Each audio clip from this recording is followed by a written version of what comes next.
Hi, this is CJ with CJatCompRCC.com. Since the kit utilizes the stock servo mounting blocks, I can use the stock servo mounting screws.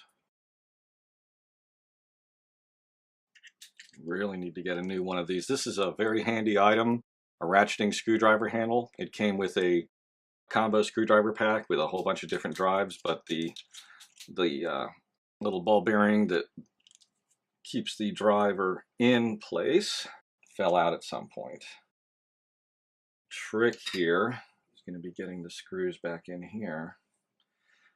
I was worried about that as I was assembling things, that I might have to take a few parts off once they were on just to be able to get to that. I think I see what the best way to go is.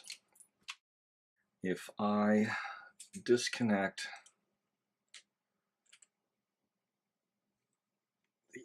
the linkage for the crossover linkage for the Panhard,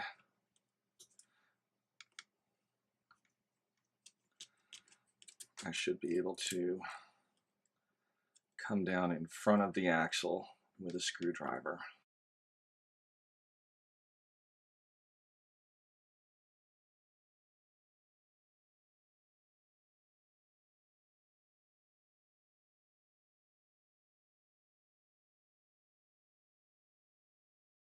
Okay, and the servo is solidly mounted. Let's get the drag link back in place.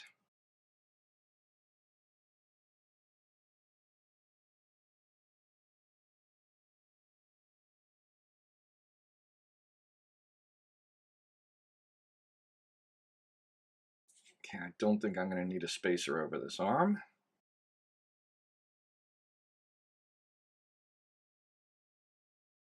Just to kind of recap, I'm going to be putting the button head screw through the underside of the control arm and have the nut on top, so I don't have any issues of clearance either on this frame rail here or on the servo arm itself. Now, what I need to deal with here is getting the steering centered out. So this arm needs to be just a little bit shorter.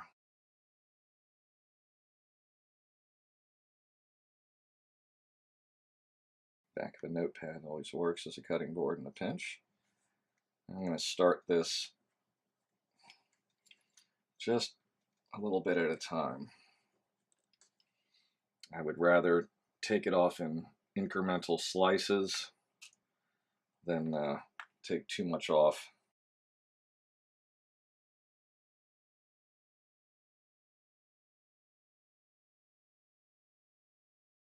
It needs to come off a little more.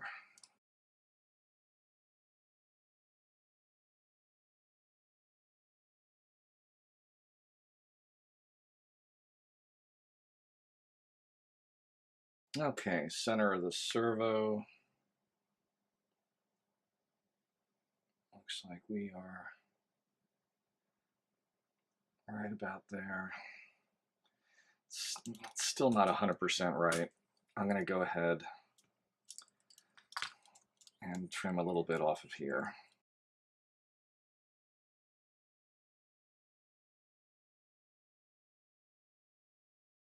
Another reason that I'm being so picky about this is if this is a little on the short side, that's not as big a problem. But if it's longer, when the suspension compresses and this goes from being in an angle to being straight, the point of mount moves out to the side. So as the suspension compresses, the steering naturally turns a little bit. You get bump steer basically. Now if I make it a little short, there'll be bump steer, but it won't be something that I've already compensated for with the servo, and that just makes it worse and worse. So having it be the right length from the get-go is important. I if it had to be either too long or too short, it would be better to have it be too short and then compensate with trim.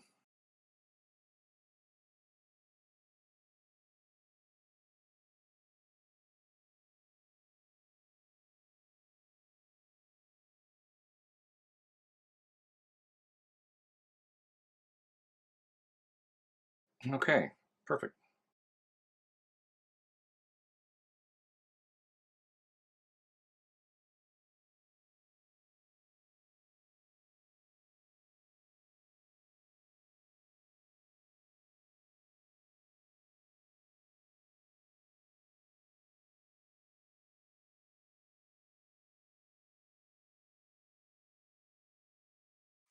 So we should be just about done here.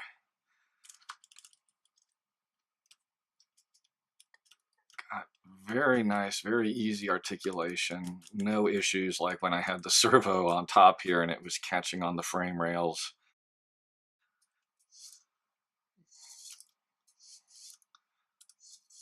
Servo goes lock to lock, nice and easy. And if you can see the clearance here, it's definitely a good thing I put the screw from underneath. That's a pretty tight fit there. Having this bolt on the top side probably would not have worked at all.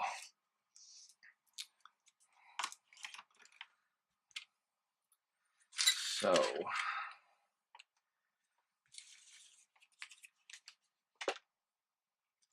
well, I think at this point, I'm going to go ahead and I'm going to put the bolt on underneath here. Just do a quick tighten on a few things. I'm going to put the wheels on you and show you how it looks.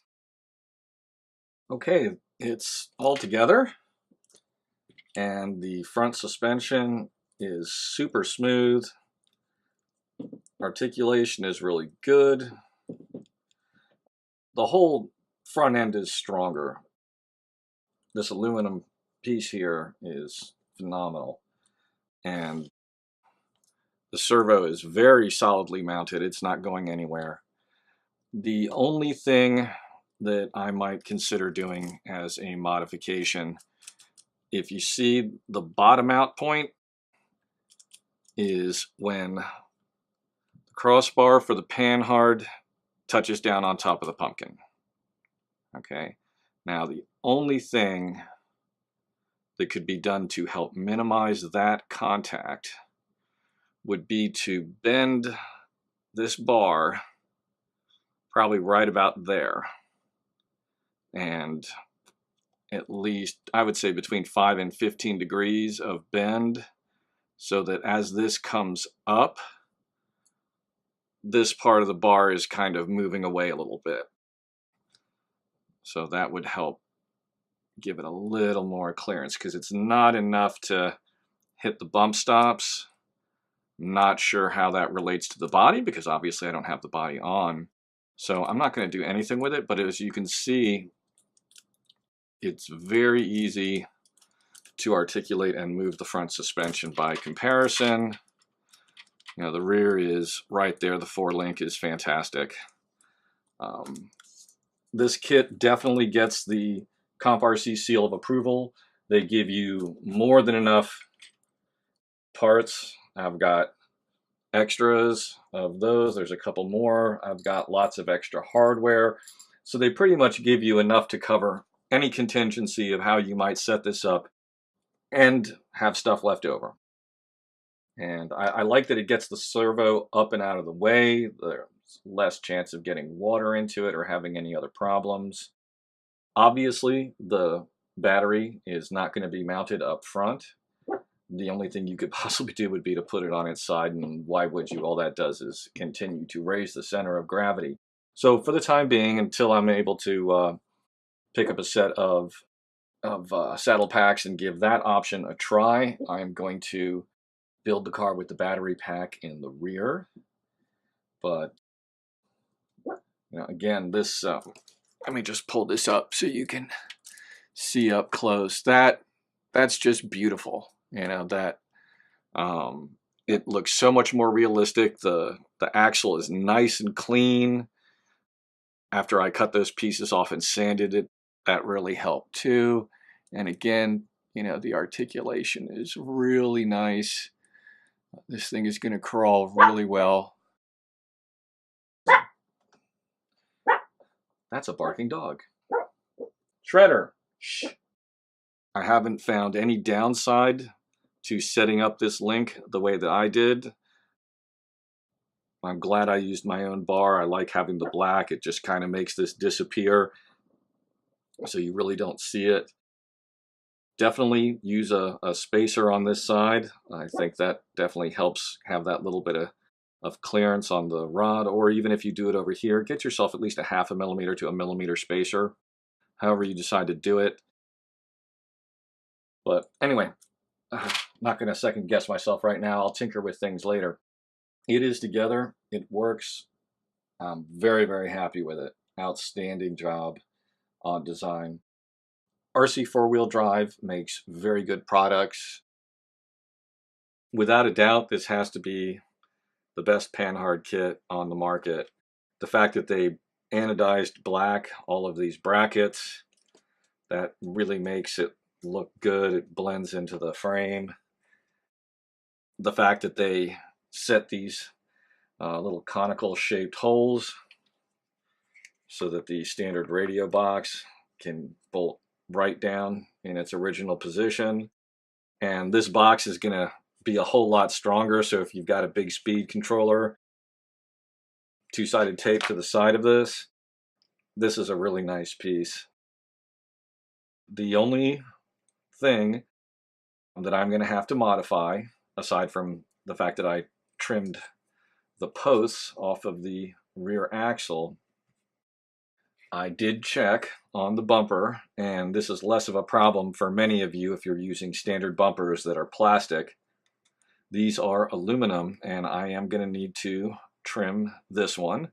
That's not a problem. I'll just take the Dremel cutting wheel and do that. But as you can see, as this slides in, it's bumping up against the servo, and that was expected, and it's easily dealt with. So not even a complaint. If you're not familiar with RC four-wheel drive, go to www.rc4WD.com.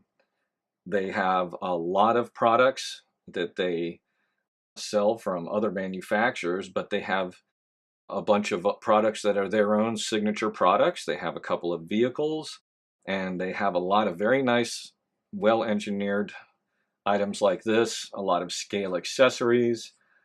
They are focused on four-wheel drive RC vehicles, so it's definitely a good place to go looking for things that you need. Well, I hope you've enjoyed this video. If you have not already, please subscribe to my channel.